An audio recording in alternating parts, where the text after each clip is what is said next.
నర్సంపేట మాజీ ఎమ్మెల్యే దివంగత పెద్ది సుదర్శన్ రెడ్డి బీఆర్ఎస్ నేత అయినటువంటి పెద్ది సుదర్శన్ రెడ్డి విగ్రహాన్ని తొలగించడం పట్ల కూడా నర్సంపేట ప్రాంతమే కాకుండా హనుమకొండ అలాగే ఉమ్మడి వరంగల్ జిల్లా వ్యాప్తంగా కూడా ఆందోళన కొనసాగుతున్నాయి. ఇప్పటికే హౌస్ అరెస్ట్ అయినటువంటి నేపథ్యంలో వరంగల్ ఈస్ట్ మాజీ ఎమ్మెల్యే నన్నపల్లి నరేంద్ర గారు ఒక్కసారి వారితో మనం మాట్లాడదాం. సార్, ఇప్పటి వరకు ఇక్కడ నర్సంపేట ఎమ్మెల్యే పనిచేసినటువంటి పెద్ది సుదర్శన్ రెడ్డి విగ్రహాన్ని కూడా మీరే దగ్గర ఉండి అక్కడ ఏర్పాటు చేసినటువంటి పరిస్థితి. మరి దీని మీద కూడా తీవ్ర విమర్శలు ఒకవేళ బీఆర్ఎస్ పార్టీ నుంచి ఒక ప్రశంసలు అయితే కనిపించాయి. మరి ఇట్లాంటి నేపథ్యంలో పెద్ది సుదర్శన్ రెడ్డి విగ్రహం ఎప్పటి వరకు ఉంటుందని ఒక ప్రశ్న మాత్రం తలెత్తింది. మరి ఈ రోజు మాత్రం పెద్ది సుదర్శన్ విగ్రహాన్ని తొలగించిన తర్వాత ఎట్లాంటి పరిస్థితులు ఉన్నాయి? మీరే విగ్రహం పెట్టారు కాబట్టి దీనిపై ఏం స్పందిస్తారు? దీని మీద తెలంగాణ రాష్ట్ర ప్రభుత్వాన్ని సూటిగా రెండు ప్రశ్నలు అడుగుతున్నాం. మీరు రవీంద్ర భారతిలో తెలంగాణ పాటే పాడను అన్నటువంటి బాలసుబ్రహ్మణ్యంది అధికార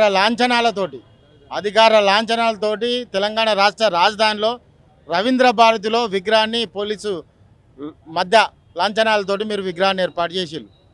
మరి ముఖ్యమంత్రిగా ఉన్న మిస్టర్ రైఫిల్ రెడ్డి మీరు తెలంగాణ వాదా, లేకుంటే ఉద్యమకారులకు అనుకూలంగా ఉన్నారా, లేకుంటే పచ్చని జెండా కింద కాంగ్రెస్ జెండా కింద ఉండి ఆకుపచ్చని జెండా కింద ఉండి పసుపు రంగు జెండా యొక్క ఎజెండా మోస్తున్న వాళ్ళ అని కూడా ఈరోజు మిమ్మల్ని సూటిగా అడగడం జరుగుతున్నది.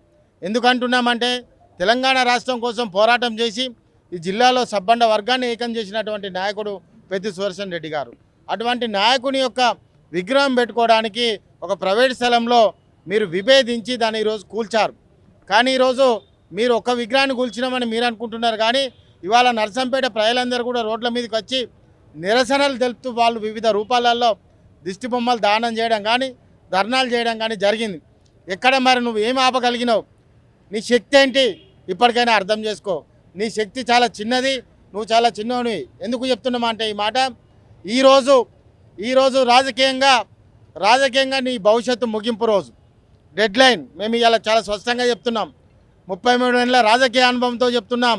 ఈరోజు రాజకీయంగా నీ యొక్క రాజకీయ భవిష్యత్తు ముగింపు అయింది. ఎందుకు ఈ మాట చెప్తున్నామంటే ఒక ఉద్యమకారుడు, ఈ జిల్లా కోసం తిప్పల పడ్డాడు. తెలంగాణ వస్తే మన యొక్క ఉద్యోగాలు వస్తాయి, నిధులు నియామకాలు కోరుకున్నటువంటి వ్యక్తి. ఇవాళ పాకాల రైతులందరూ కూడా గోదావరి నీళ్ళు తెచ్చినటువంటి వ్యక్తి. అదేవిధంగా రైతులందరూ కూడా పనిముట్లు ఉచితంగా పంచినటువంటి వ్యక్తి.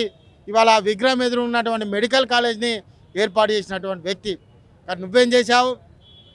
అందరికీ కూడా భోగరిద్దల పడి మహానాడి సావిత్రి కంటే ఎక్కువ మీరు నటించి, మీ ప్రభుత్వం నటించి మేము గ్రీన్ ఛానల్ ఇచ్చాం, అదేవిధంగా మేము ప్రోటోకాల్ ఇచ్చాం అని చెప్పి ఇవాళ ఒక విగ్రహాన్ని చూస్తే ఎందుకు భయపడుతున్నారు మీరు? మీకు ఎందుకంత భయం? ఆ నాయకుడు ప్రజలలో ఉండడానే కదా భయం. ఆ నాయకుని యొక్క విగ్రహం కూల్చడం కూడా కారణం అదే కదా. కానీ మీరు భవిష్యత్తులో వస్తారా? రారు. గుర్తుపెట్టుకోండి, ఈరోజు తారీఖు వారం అన్ని గుర్తుపెట్టుకోండి.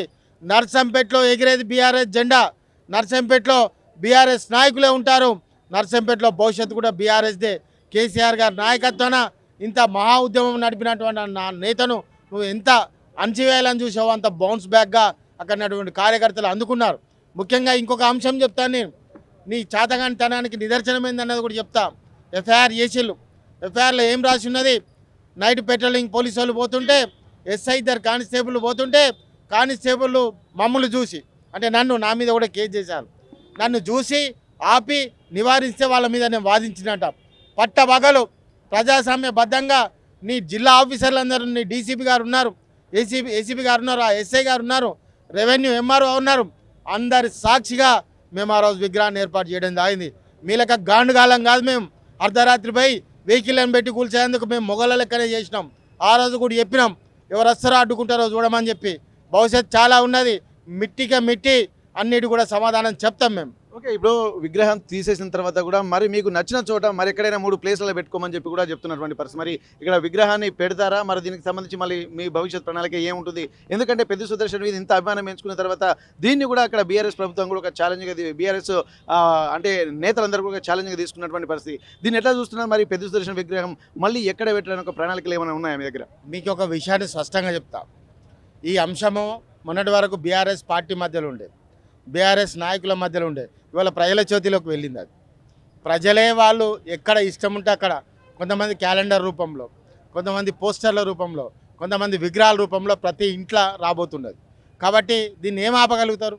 అక్కడ నర్సంపేట పట్టణమే అసలు లైన్లో ఉంది. ఓకేనా? ఇంకోటి దేశం మొత్తం ఏ విగ్రహాలకు కూడా పర్మిషన్ ఉందండి, ఏ విగ్రహాలకు ఉండదు. 2016లో సుప్రీంకోర్టు ఒక ఆర్డర్ ఇచ్చింది, ఏమని, రోడ్డు మధ్యలో ఉన్నటువంటి డివైడర్స్ అవి ఉన్నాయి కదా మీడియంస్, వాటిలో పెట్టకూడదు, ఇరువైపులు ఉన్నటువంటి రోడ్లకు ఇరువైపులు ఉన్నటువంటి ఆలయాలను కట్టకూడదని అప్పుడు ఒక సుప్రీంకోర్టు ఆర్డర్ ఇచ్చింది. కాబట్టి నీకు ఒక ప్రైవేట్ స్థలంలో ఒక అసెన్ ల్యాండ్ ఒప్పుకుంటాం, నీ హాస్పిటల్ కొట్టింది కూడా అసెన్ ల్యాండే కదా. ఏ దాత అయితే 2 గుంటలు ఇచ్చిందో మాకు, అదే దాత 3 ఎకరాల హాస్పిటల్కి ఇచ్చింది.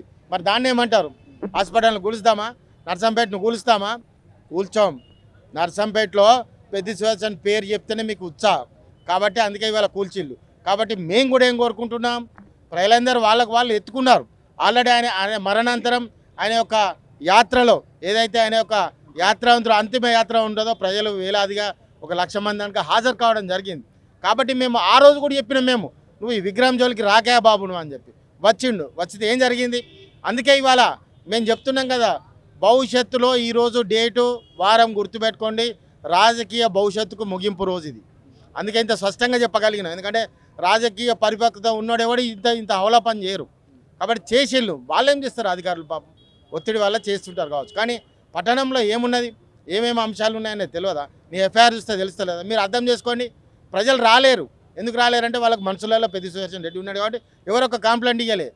నీకు చేతగాక ఆఖరికి పాపం దానికి కూడా అధికారులను వాడుకున్నావు కదా, దానికి కూడా రేపు కోర్టులో కేసులు ఉంటాయి కదా. నేను ఆ రోజు కూడా పెట్టిన హ్యూమన్ రైట్స్కి వెళ్తాను నేను అని చెప్పినాను. వాళ్ళు కూడా కోర్టులో మేము చెప్తాం కదా, ఆ రోజు పెట్రోలింగ్లో డ్యూటీ ఉన్న వాళ్ళకు వేసిల్లు అదంతా కూడా.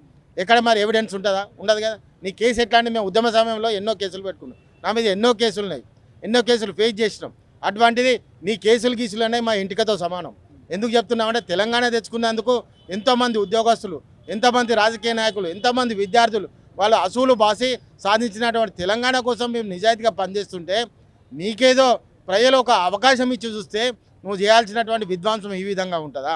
నువ్వు చేయాల్సినటువంటి విధ్వంసం నర్సంపేటకి ఇక్కడ పెద్ద సుదర్శన్ రెడ్డి లేడు, నా ఇష్టారాజ్యం, నేను ఆడిందే పాట పాడిందే పాట అని నువ్వు అనుకుంటున్నావు. అందరి చరిత్ర మాకు తెలుసు, అందరు ఎక్కడికి వెళ్ళి వచ్చిలే తెలుసు, వాళ్ళ స్థాయి ఏందో తెలుసు, వాళ్ళు గతంలో ఏం చేసిళ్ళు అనేది కూడా తెలుసు.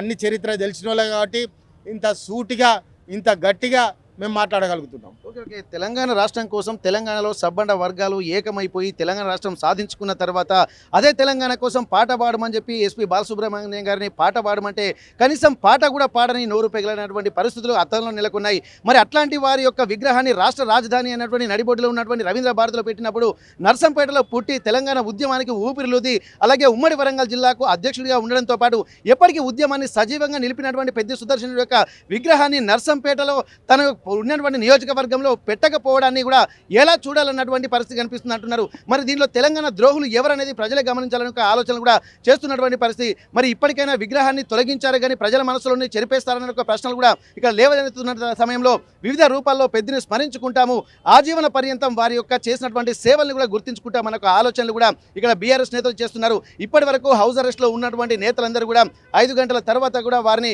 వదిలిపెట్టడం జరిగింది. ప్రస్తుతానికైతే ఇక్కడ వారు ఆక్రోశం కూడా, ఎందుకంటే ఒకవేళ విగ్రహం పెట్టినటువంటి వాళ్ళే ఇక్కడ హౌస్ అరెస్ట్ గురి కావడం వల్ల ఎంతో మనోవేదనకు గురైనటువంటి పరిస్థితులు కూడా ఉన్నాయని చెప్పి వారి మాటల్లో ప్రత్యేకంగా స్పష్టంగా అవుతున్నాయి. కేసులకు భయపడేది లేదు.